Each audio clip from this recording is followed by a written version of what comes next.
বছরের এই শেষ সময়টা আসলে না আমি একটু নস্টালজিক হয়ে যাই। আমার মনে পড়ে যায় সেই আমেরিকাতে আসার সময়টা আমরা এই সময়ে 4 বছর আগে আমেরিকা এসেছিলাম। কতটা একটা অনিশ্চয়তা নিয়ে এসেছিলাম, কারণ আজাদ ওর প্রায় 19 বছরের একটা খুব স্টাবলিশ জব ছেড়ে একদম আমরা আমেরিকায় এসে গিয়েছিলাম।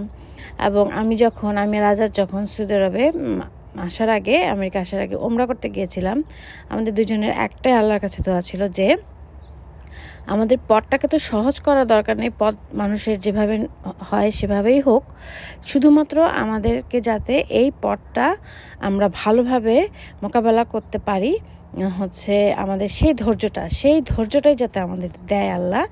আমি স্পেশালি এটা এত দোয়া করছি যে শুধু আমার মনের জোরটা থাকে, আমি একদম হতাশ না হয়ে যাই। তো যাই হোক, আমেরিকাতে আসার পরে আমাদের ছোট ছোট যে অভিজ্ঞতাগুলি ছিল সুন্দর ছিল। আমেরিকাতে আসার পরে দাদা বৌদি ছিল আমাদের এখানে, আমাদের যে প্রথম দিকে যে ইনিশিয়াল হেল্পগুলি লাগে সেই হেল্পগুলি ওনারা আমাদেরকে এত সুন্দর করে আমাদেরকে সাপোর্ট করেছে যে প্রথম দিকের ব্যাপারগুলি অনেক কিছু আমাদের সলভ করতে ইজি হয়েছে।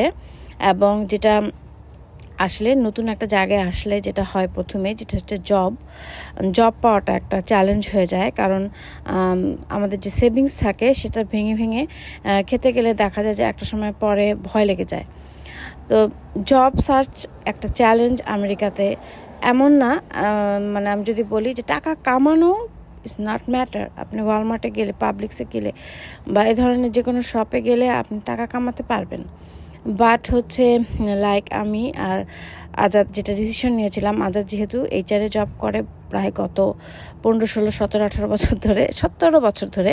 সো আমরা ডিসাইড ছিল আমাদের যে আজাদ কোনো ধরনের দোকানে বা কোনো ধরনের জব করবে না যতক্ষণ ও কোনো অফিসিয়াল জব না পায়। সো সেই জন্য ব্যাকআপ দেওয়ার জন্য আমি যেটা করেছিলাম, আমি আমার প্রথম জীবনে 2 বছর জব করেছি, বাট আদারওয়াইজ আমি 19 বছর জব করিনি। বাট আমেরিকাতে আসার পরে আমি আমেরিকাতে আসার 1 মাসের ভিতরে আমি জবে ঢুকে গিয়েছিলাম। যদিও আমার জব নিয়ে অলওয়েজ একটা ভয় কাজ করতো, স্পেশালি আমেরিকাতে আসার পরে ওদের একটা ডিফারেন্ট পরিবেশ, ওদের ইংলিশ, এগুলি নিয়ে আমার সত্যি খুব ভয় কাজ করতো। তো যাই হোক, এত কিছু ভয় টয় না ভেবে শুধুমাত্র আমি চাকরিতে চলে গিয়েছিলাম জাস্ট ফ্যামিলিকে একটু সাপোর্ট করার জন্য, যাতে আমার যে সেভিংস আছে সেটাকে আমি একটু সেভ করতে পারি। কারণ এখানে আসার পরে আমেরিকাতে আসলে যারা থাকে তারা জানে এখানে এত খরচ। তো যাই হোক, আজাদ আলহামদুলিল্লাহ 2-2.5 মাসের ভিতরেই ও একটা ভালো জব পেয়ে গিয়েছিল, একটা জায়গায় ম্যানেজার পজিশনে চাকরি পেয়ে গিয়েছিল। এবং এর প্রায় 8-9-10 মাস পরে ওই স্টেটের এইচআরে একটা বেশ ভালো পজিশনে জব পেয়ে গিয়েছিল। তো যাই হোক, আলহামদুলিল্লাহ আল্লাহর কাছে সব কিছুর জন্য ধৈর্য ধরেছিলাম। বললাম না, আমি একটাই দোয়া আমার আজাদের ছিল যে পথ সহজ করা দরকার নেই, পথ যেভাবে মানুষের হয় একটা নতুন জায়গায় গেলে পথ সেরকমই থাক, বাট আমরা যাতে সেই পথটাতে চলার জন্য সংগ্রাম করতে পারি, ধৈর্য না হারাই, সেই দোয়াটা আমি বারবার করেছিলাম।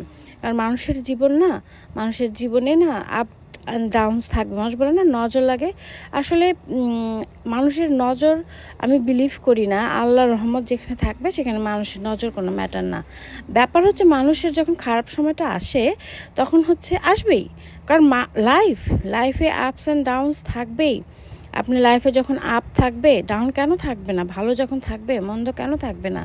সো এই জন্যই যে মন্দ সময় আসলে যে নজর লেগে গেছে সেটা না, এটা লাইফের রুল। আপনার লাইফে আপস অ্যান্ড ডাউন থাকবে। তো যাই হোক, আগে এই সময়টা আমার খুব প্রিয় ছিল। আজাদ অফিসে যেত, মানা স্কুলে যেত বা মানা ঘুমিয়ে থাকতো, আমি সকালবেলা ঘরদোর সেরে আমি খুব একাভাবে চা খেতাম। এটা আমার খুব প্রিয় সময় ছিল। আমেরিকাতে আসার পরে এটা মিস হয়ে যায়। যাই হোক, সবসময় সব কিছু মানুষের লাইফে থাকে না। এখন যেমন চাকরি, একটা খুব ভালো একটা কাউন্টি জব করি, এই একটা স্যাটিসফ্যাকশন আছে। সো যাই হোক, এই স্যাটিসফ্যাকশনটা আছে এখন। আগে ঘরে থাকতাম, হাউস ওয়াইফ ছিলাম, সেটা ছিল একটা আনন্দ, ভালো লাগা। তো এখন স্কুল যেহেতু ছুটি, এখন সেই পুরনো সময়টা, পুরনো মুহূর্তগুলো আবার একটু ফিরে পেয়েছি। সকালবেলা ঘুম থেকে উঠে ঘর বাড়ি সেরে, আজাদ ঘুম, মানা ঘুম, আমি নিজের মতো করে একটা সময় কাটাচ্ছি, চা কফি খাচ্ছি। আমার খুব খুব প্রিয় একটা সময়। তো সবাই ভালো থাকবেন। আল্লাহ হাফেজ।